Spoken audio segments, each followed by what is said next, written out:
Right, this week we're going to be looking at the eagle. Over the last 3 weeks we've been looking at animals in the Bible. So far we have looked at the dove, lamb and lion. This week I was asked to preach on eagles in the Bible. My first thought was, what do I know about eagles? And the answer was, not very much. So I got the computer out and went online to find out more about them. Did you know that eagle is a common name for many large birds? There are more than 60 species of eagle, only 14 can be found in America, and all the rest are in Europe and Africa. Eagles are often confused with vultures because they are similar in size. The main difference being that you will find vultures stay in groups, but eagles are normally found in pairs or on their own. Vultures are scavengers, whereas eagles eat live prey. Their prey consists of things like squirrels and rabbits. Eagles can see their prey from 2 miles away. They focus on it, and as they dive, their eyes adjust, keeping their vision clear. If we look at life through eyes like eagles, we can see the world's problems for what they really are, which is small in comparison to God's greatness and grace. But this does not mean they should be forgotten. Not only are eagles' eyes stronger than ours, so are their other senses. Eagles can sense a storm coming. They fly to a high point and wait for the wind to arrive. When the wind starts, they let the wind pick them up and rise above the storm. I think this is a great way to use the situation. If we wait with God when the storms of life come, we will see them from God's point of view and ride them out. The wind is still there, but it can lift us rather than knocking us down.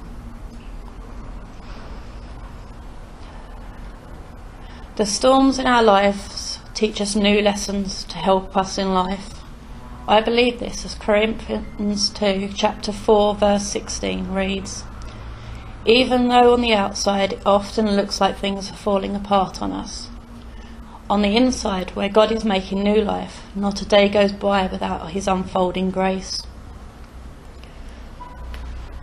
Then I went on to look at how eagles teach their young to fly. They show them what to do. The mother eagle will fly above their nest, and then when she thinks they're ready, she pushes them out the nest and flies with them on her wings until they master the art of flying.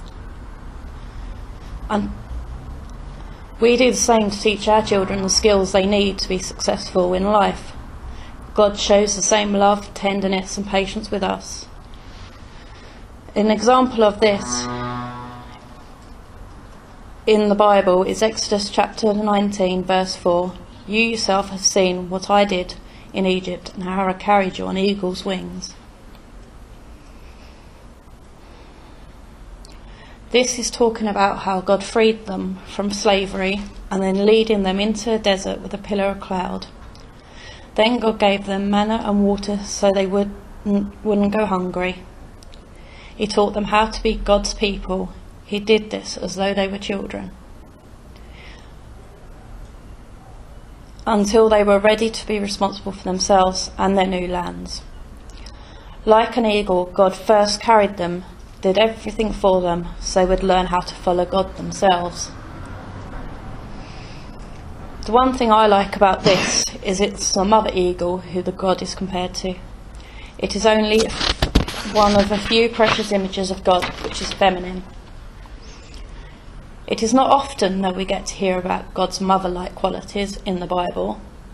She is strong, powerful, nurturing and tender like a mother eagle.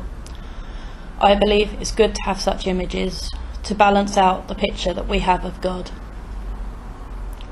All this got me thinking about flying and how different birds fly. What is the most efficient way of flying? Small birds tend to flap their wings. This means they put in so much work but only go a small distance before getting tired. Isaiah chapter 40 verse 30 says, "Even youth grow tired and weary, and young men stumble and fall."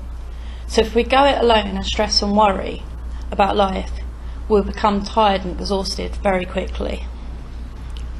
Verse 31 goes on to say, "But those who hope in the Lord will renew their strength.